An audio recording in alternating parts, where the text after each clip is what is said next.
Teman-teman yang dimuliakan Allah, manusia itu kata Imam Al-Hasan Al-Basri ibarat hari dan waktu. Kalau pergi harinya atau berlalu satu hari, maka berlalulah manusia-manusia sedikit demi sedikit, sebahagian demi sebahagian. Maka subhanallah, waktu adalah hal yang paling urgent yang dipikirkan oleh manusia agar kemudian bagaimana mereka memanfaatkannya dalam kebaikan dan ketaatan. Kebaikan, ketaatan. Dan satu lagi, kebermanfaatan.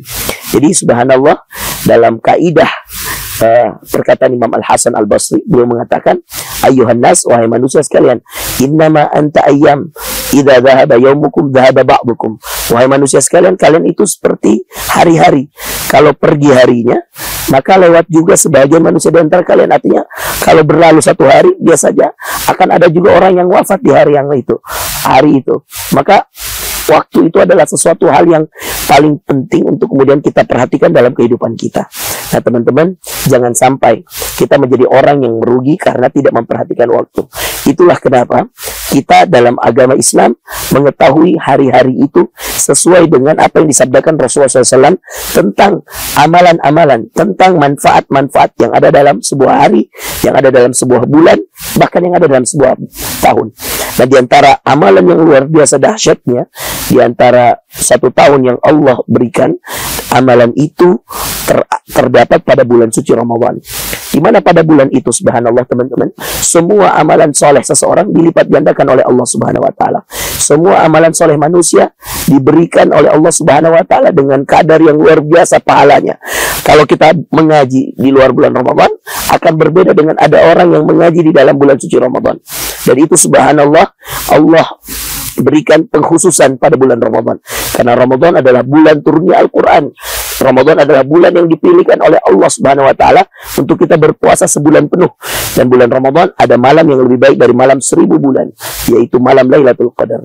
Maka teman-teman yang dimuliakan Allah, Ramadan itu dipilihkan oleh Allah dan hanya sekali dalam setahun.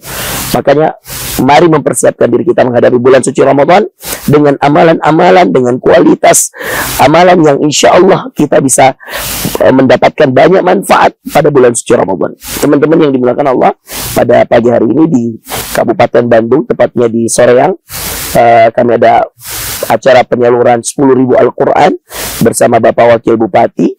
Dan insya Allah setelah itu kita akan lanjut ke Lombok, dan setelah itu kita akan lanjut ke Jakarta, lalu kita ke Cianjur insya Allah untuk membagikan Al-Quran. Teman-teman yang berbahagia, subhanallah, pada kesempatan hari ini saya ingin mengingatkan diri saya dan teman-teman yang hadir tentang 5 hal yang insya Allah kalau kita amalkan di bulan suci Ramadan, itu akan mendapatkan kualitas yang sangat besar dalam amal soleh, dalam bentuk pahala di sisi Allah.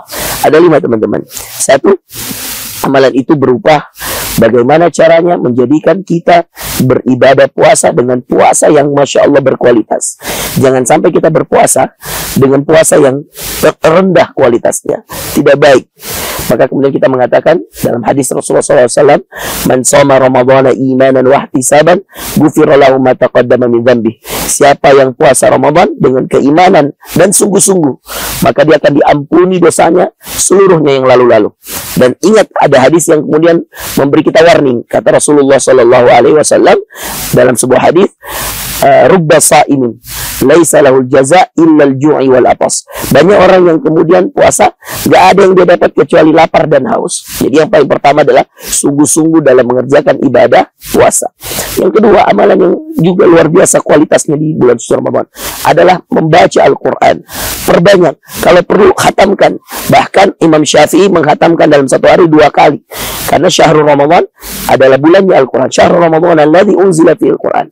Maka yang kedua yang paling banyak adalah pahalanya adalah membaca Al-Quran. Terkhusus bulan Ramadan. Kalau di luar bulan Ramadan ada hadis, la aqul alif lam mim harf. Saya tidak mengatakan orang yang mengaji alif lam mim itu satu huruf.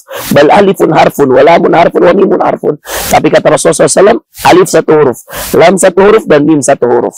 Jadi teman-teman yang dimuliakan Allah, kalau di luar bulan Ramadan satu hurufnya 10 pahala, maka di dalam bulan suci Ramadan tidak terhingga pahalanya. Yang ketiga dan ini juga menjadi penting adalah qiyamul lail. Bagaimana seorang bangun sholat malam untuk tahajud pada bulan Ramadan.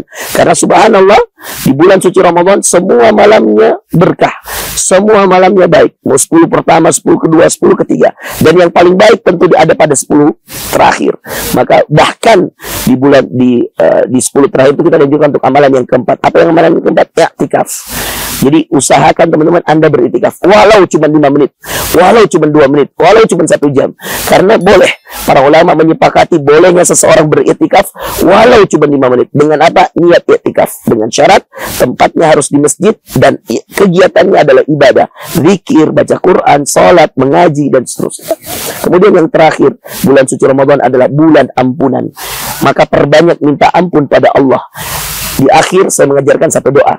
Ketika Rasulullah SAW ditanya oleh Aisyah radhiyallahu anha, "Ya Rasulullah, tidakkah engkau melihat ketika aku bangun pada malam Lailatul Qadar untuk berdoa, doa apa yang harus aku baca?" Rasulullah SAW mengatakan, "Taqulina ya Aisyah," engkau memperbanyak wahai Aisyah, "Allahumma innaka afuwun tuhibbul afwa fa'fu anni." Ya Allah, engkau maha pemaaf.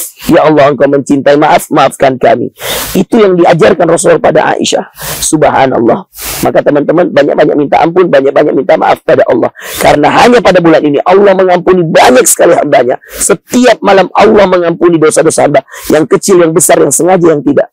Jangan sampai kita kemudian tidak diampuni oleh Allah. Makanya ketika ada orang yang berhasil melewati Ramadan, ketika dia masuk pada Idul Fitr, hari kesucian, hari kembali suci, maka orang itu adalah orang yang beruntung karena dia kembali dalam kesuciannya. Semoga kita lolos pada bulan Ramadan, dijadikan orang yang menang, dijadikan orang yang bertakwa, bisa mengalahkan hawa nafsu dan seterusnya. Dan mudah-mudahan Allah menerima tobat-tobat kita, menerima minta maaf kita kepadanya, dan semoga Allah memberikan kita ketakwaan setelah bulan suci Ramadan, di dalam bulan suci Ramadan dan setelahnya insyaallah. Barakallahu fikum, jazakumullah khairan. Akhiru da'wana alhamdulillah alamin. Assalamualaikum warahmatullahi wabarakatuh.